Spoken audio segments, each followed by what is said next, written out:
What's up, guys? War here. Welcome back to the channel. Today, I'm bringing you a Twink leveling build guide for any class in particular that you want to play to level up a brand new character and just speed roll through the campaign. I'm actually playing a Ranger very late into the season because I wanted to save this last because Ranger was by far the best build or best ascendancy with Deadeye in the game for 0.3, but if you are still playing in the league, then this will be a great leveling build for you, and you'll absolutely blast through the game. So at least through the campaign.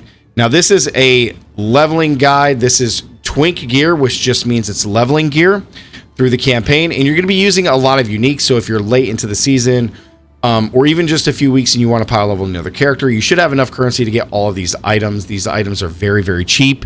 Very, very easy to get, especially late into the season. A lot of this stuff is like 1 to 3 exalts, maybe 5 at the most. It's very, very cheap gear. So let's go over all of the gear and what we're going to be using. So the very first thing is it's Twink gear. So we're going to be using nothing but uniques except for 3 items through the entire campaign. We're not going to change the gear whatsoever. So the first thing is we're doing the Widowhail Crude Bow. We're going to be using this. This is the best bow to level with on a Twink leveling guide or leveling gear. We're using this stuff. There is another one like Whirling Slash with Twisters is actually very, very strong too if you want to go that route, but this is another way to do it. So we're using Widowhail because this is going to empower our quivers. The quiver that you will start with right at level 1 is going to be the Asphyxia's Wrath Broadhead Quiver. This is going to give you a crap ton of damage. I would suggest using this quiver until you get to about 30 is when I swapped to a quiver like this, which will give you a nice little damage boost. And then once you get to like 46, 48, where I'm at now, you'll look for a quiver like this. So I would highly suggest making sure as you're leveling to have a couple quivers that you're going to level up with through the process. So this is the one that we used at level 29, which is really good. You need a lot of flat damage. And then the quiver that we're going to be using at 46 with the +2 proj and proj speed. This will give us a huge damage increase. Now, inside of the Widowhail Crude Bow, because it doesn't scale, it doesn't add any additional damage besides the quiver, you need to put in 2 runes, and you're going to use lightning runes. You can't use graders at the low level, so just make sure that you're using just the lessers, and then as you level up to 15, you can put in the regulars, and then 30, you can put into the graders. All right, and you throw those in each time you hit those marks, and you'll be good to go. The rest of the gear is very easy. We're doing Painter Servants. This is just going to give us a lot of damage here. Very, very good. In our belt, we're doing the Mating Gorge. This is going to give us a nice amount of strength, some resistance, and flash charges, which is very important in this build because we are playing Lightning Arrow, which is a little mana hungry. When you first start out, you will be using the Luminous Pace Straw Sandals, which is going to give you 10% move speed, some intelligence, and just some nice little energy shield bonuses, but this is really just 10% move speed right off the bat, which is very, very strong. And then when you hit level 33, you can put on the Bushwhack Lizard Scale Boots, which is going to give you a little bit more move speed and then some evasion and dexterity, and then the physical damage is pinning, which is a really nice touch. Inside the helmet, we are doing Crown of the Victor. Very, very strong. It gives you life and mana when you kill somebody, and then +1 to all skills is very, very strong, so this is very good.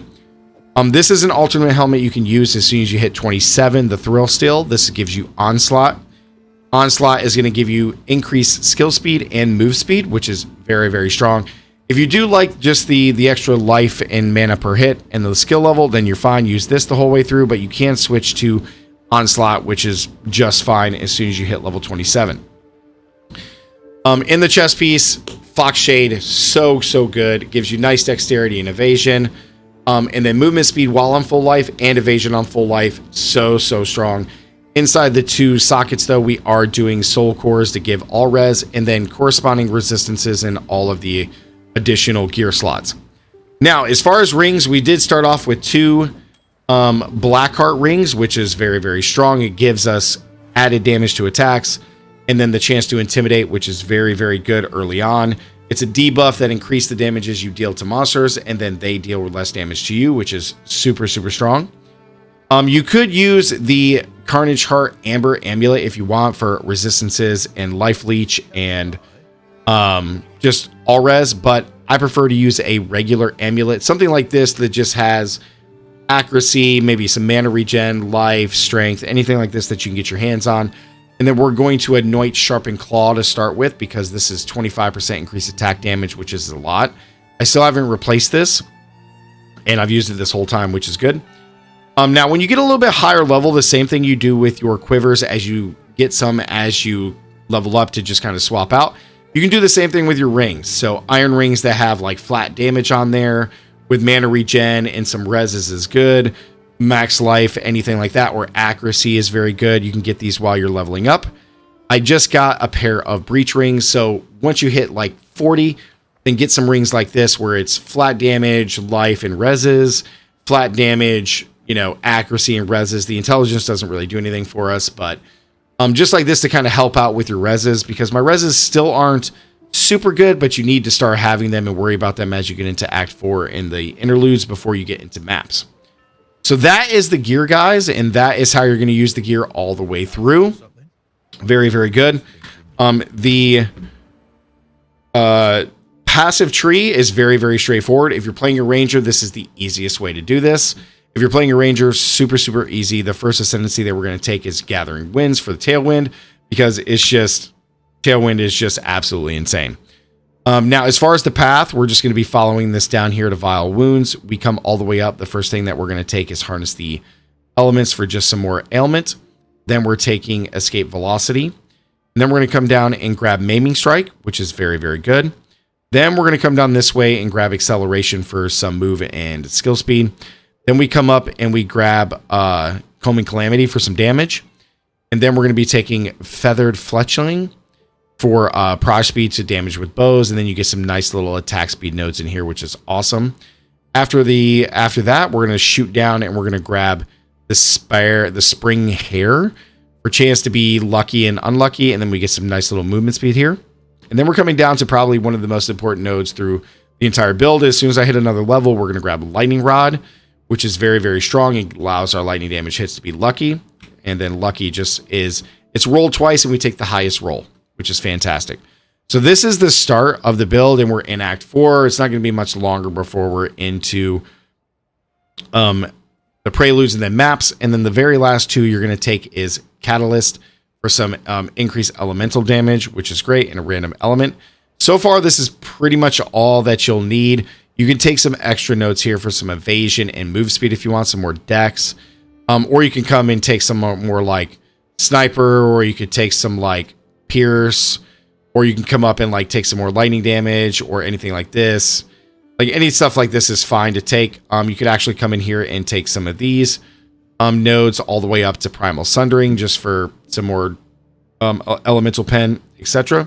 So all this is very, very strong. You could even come this way after and come up and grab some more attack speed here with Sand in the Eyes, with the Blind, which is also very, very strong. So you got some really, really good options, but after Lightning Rod, it's pretty much up to you what you really want to do. Now into the skills. Now, because this is Twink leveling, you should have plenty of Lesser Jewel Orbs. You should have all of your gems with support gems ready to go. So as soon as you start the game, what you're going to want to do is you're taking Lightning Arrow. You don't worry about the 5 gems here. If you do have perfects, feel free to use perfects, but you really only need 3 the whole way through. So you're going to take Lightning Arrow with Chain 2, Elemental Armament 2, Charge Shots 1, and then pairing it with Lightning Rod because it's a sick combo with Elemental Armament 2, Multi-Shot 2, and Execute 2. And then on Herald of Thunder is going to be our first Spirit gem. We're taking Elemental Armament, Concentrated Effect or Area, and then Elemental Focus. And then as soon as you get your next one, take Wind Dancer for some defenses, because as a Ranger, we're Fragile. We don't even have 1,000 life. Blind 2 and Magnified Area, very, very good. Barrage will help us out just to kind of spam bosses. So Rapid Casting 2, Cooldown Recovery 2, and Second Wind 2. I highly advise that you quality all of these things, especially the first 3 with Lightning Rod, Arrow, and Herald of Thunder. And this will carry you through the entire game. You can quality Barrage if you like for some more damage, which is good. Also the same thing with Wind Dancer. You can quality this for a bigger explosion radius. But that is it. You should start the game with all of these skills ready to go and support gems ready to go. And then as soon as you can, lesser jeweler orbs these to get the 3 slots, throw them in, and you're good to go. And then as you do through the entire game while you're playing, make sure to level these up as you're continuing through the campaign, and you'll be good. And that's it, guys. You just lightning arrow the entire way through, and it's super fun. You're super overpowered. You're super, super strong. And that's it. Takes you all the way to the end game. So yeah, this is the Twink gear that I'm using. Now, one more thing before we end the video. I don't want it to go too long. The passive tree. If you are not using Ranger, this can still be done on any class that you want to play. It's going to be similar to doing other Twink builds. Like even if you were going to use whirling slash with twisters, which is a monk's kind of monk stuff. If you're playing any other class, what you pretty much have to do is beeline it through the passive tray until you get over here to the Ranger's stuff. Now, for example, a buddy of mine is playing this build, but he is a warrior. So as the warrior, you're going to try to take a lot of these nodes and just try to get all the way over like this until you can get into the Ranger section, and then you're going to continue to take the passive tree that I have, which is why I say that like all you have to do is get to lightning rod. So yeah, your first like 20-ish points are going to be really focused on getting around the tree to get into the Ranger's area. And you just want to take the shortest path, like Witch and Sorceress. You're just coming this way through here, and you're going to kind of just go around, or actually through here like this, and take the attribute nodes. It's going to be the fastest way, and you just come all the way around to get to here, and then you come up, and then you take everything as I've described here. Same thing with the nodes here. You're just going to boom, shoot down right into here. Mercenary, same way. Take the attribute nodes until you get into here super quick, and you're just going to go around. So even in the early levels, going around until you get to the Ranger section, you're more than fine. You're still going to be super strong and overpowered because of all of your gear and then all of the gems that you're going to be using. So I wouldn't worry too much about, you know, the passive tree and taking certain nodes. Like, you're going to be fine. So just know that you're going to have to just go all the way around until you get there. Yeah, guys, this is the Twink leveling guide that I'm using and playing. This is what I like. This is super fun, and it's cool to play Ranger late this way, so it's super, super easy. But yeah, guys, like the video, comment down below. Let me know what you guys think. If you have any suggestions, please let me know down in the comments. And as always, stay gaming. I'll see you guys next time. Peace.